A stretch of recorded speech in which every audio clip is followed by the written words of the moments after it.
So right here, standing beside me, is the president of Gazbo. Gazbo is Ghana Association of Betting Operators, and he is the president, Mr. or Dr. Kobby Boateng. I would like you to share your insights on a couple of questions that we have here to let people better understand the Ghanaian market for sports betting and all of that. So there's been some current regulatory changes and updates, and how do you see those current regulations affecting the sports betting industry in Ghana here, and also in the long scheme of things, how do you see it playing out? Oh, all right. Thank you. The regulatory environment in Ghana is becoming increasingly stringent, with more emphasis on compliance and taxation. Right, that is quite true. I'll come in a little bit to explain a bit more. And we, as Gazbo, have played a very crucial role in shaping these regulations by engaging with the Ghana Revenue Authority and the Gaming Commission to advocate for fair policies and support the industrial growth. And in view of these, we know that in the past, when it comes down to the GRA, it had always been a VAT-based taxation system, which in a way they were finding it very difficult to implement it and give a fair share of all the companies to participate in it.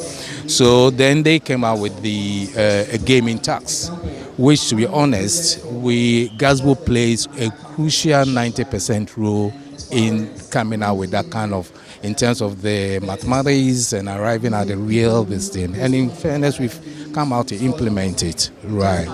So at the moment, we in Ghana now have about 20% on GGR and then 10% on the withholding tax for customers. Amazing. Thank you for that answer. That leads me to my second question.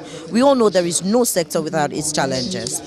So, what are the challenges, the key challenges that operators faces in the gaming market, in the betting market, and what are the key innovations that can be used to combat these challenges? And what does Gazbo do to help its operators and its members overcome these challenges?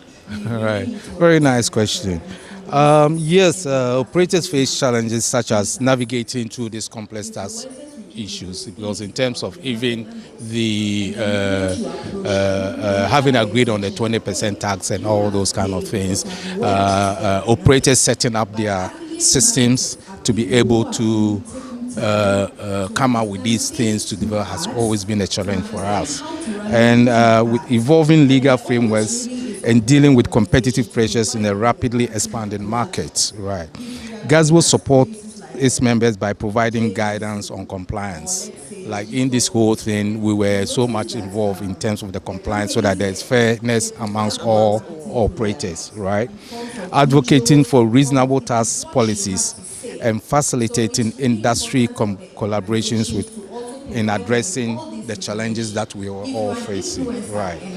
For example, investment uncertainty arises in this kind of taxations, right? Because if anybody is coming down to come and put money in there, they want to make sure that the regulatory, exactly, the investment is protected, not that the policies are changing today, tomorrow, and that sort of thing. And nobody wants to go into that kind of gray area.